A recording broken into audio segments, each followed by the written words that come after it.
I don't believe them at all, because if you listen to folks, I think that they're a meticulous bunch. They're very, very experienced. They know how to utilize bulletin board material to their advantage, etc. But if you hear people talk, what folks have been saying outside of this man who talks about the cliff, what you've heard people talk about was the injuries and the fact Gronk didn't look the same, and Edelman didn't look the same, and Edelman was suspended prior to not looking the same, and Hogan gets exiled for the rest of the season. We weren't talking about their abilities. We were talking about their health. That's not something to feel disrespected about. It's just that the playoffs arrived and everybody was like, they don't look the same.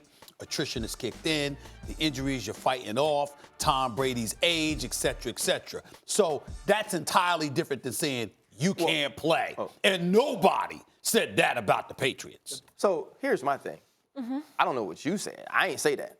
I said that. Yeah, what I said is, they ain't that good. Right. I'm going to be honest with you. I looked at this game, and I said it on Saturday night before the game. I said the Chargers players are just better. I thought Phillip Rivers was a better quarterback than Tom Brady this year.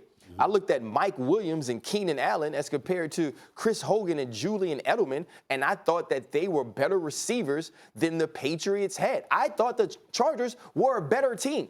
And so the Patriots may feel disrespected, but right now they're acting like New England Patriots fans, right? Because anytime you ever have a truthful commentary on why New England might not be favored, they have an issue with it.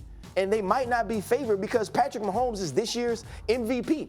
Because offensively, Kansas City has more weapons than the New England Patriots have. And if they want to use this in order to feel like this is a way that they can get up for the game, but don't believe Tom Brady. I ain't feeling sorry for Tom Brady coming on TV talking about everybody thinks we suck. Nobody ever said that.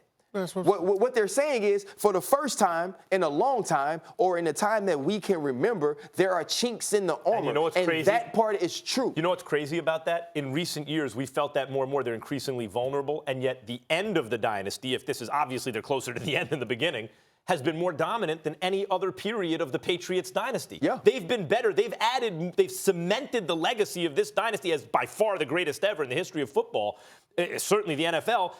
At the end here, they're more frequently making genuine Super Bowl runs than at any point in their entire. And I'll say this. Why they're getting upset about this stuff, you know they want to use it as fodder, but think about what we're doing in the media, at least on a show like this. I'll speak for myself, what I'm doing. I'm looking at what I'm seeing. I'm giving you my honest opinion.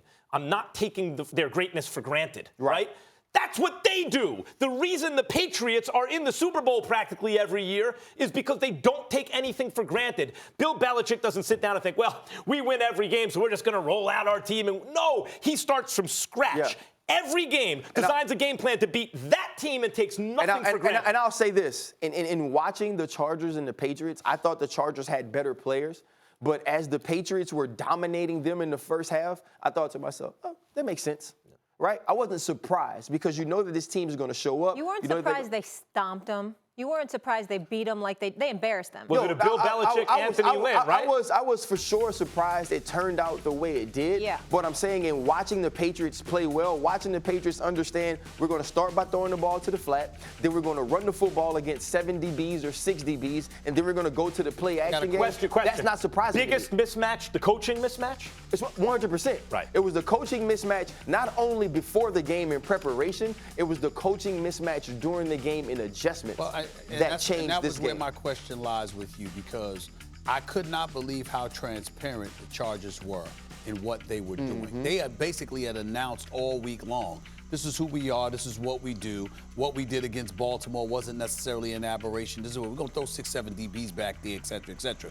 You throw that at Bill Belichick, you announce it to the world, and then come game time, you do exactly that with no changes. Did that make any sense to you? So here was the problem with the Chargers game plan. I actually heard Max talk about not blitzing Tom Brady. Here was the problem with their game plan. The New England Patriots do whatever it takes to win that week. They look at their opponent, they look at their opponent's weaknesses, and they attack those. What the Los Angeles Chargers came in and did is says, you know what, this was successful for us last week, we're going to do the same thing. When Tom Brady hasn't been good against pressure all year. So you know what they decided to do? Sit back in zone, sit back in man-free, and not blitz him, not pressure him. And the Patriots looked at them and said, okay, if you're going to deploy this many defensive backs on the field, we're going to attack you physically. That's the difference between a Bill Belichick coach team and an Anthony Lynn coach team on Sunday. Let me ask you this. So because of that and how well coached they were, so it's Belichick versus Andy Reid, are you going to lean more towards the Patriots, No, even though they're at Arrowhead? I'm not. I believe when you look at the Patriots' history in the playoffs, in AFC Championship games, they're better at home. They also haven't played well in Arrowhead. And this season, they're 3-5 on the road. They've been excellent at home. They've struggled on the road, and I expect that to continue this week against the Kansas City Chiefs. They're only 3-point dogs, which given the road, given the Makes fact it that even. it's Basically a actually push. the odds Yeah. maker to saying it's a push. Now, I don't believe it should be a push. When I look at the personnel, when I look at the Chiefs' defense last week, it was unbelievable. Oh, my God, the Chiefs can stop the run now. They're going to win the Super Bowl. But I will say this, and you're dissing Brady. Brady's the greatest of all time. I've never said anything else. No question about it. But the mismatch here throughout this entire dynasty has been Bill Belichick versus the world. Once again, it's Belichick versus Reid. He's not coming off a bye. He's on the road. But if the Patriots have a chance, it will be because they have the better coach. That's it. Well, it's going to be interesting to see because y'all keep bringing up Bill Belichick. I have no interest in even mentioning Bill Belichick's name. You know why? Because there's no question about him. I might question him come Super Bowl time to see what personal feelings he has that gets in the way of his success, where he wants to bench his best quarterback. I might have a question about him then. But until then, I don't expect to see the same Patriots team next week that I saw this past Sunday because he's going to make adjustments. The question is, my buddy, Andy Reid, this is your 20th This is the year. season. You got a 20th. squad. This is the year. 20th, Got a squad. and you don't have a Super Bowl championship. I mean, you got to win this game. Agreed. You Andy Reid. I agree. You No got to doubt. win this game. No doubt. No doubt. No doubt.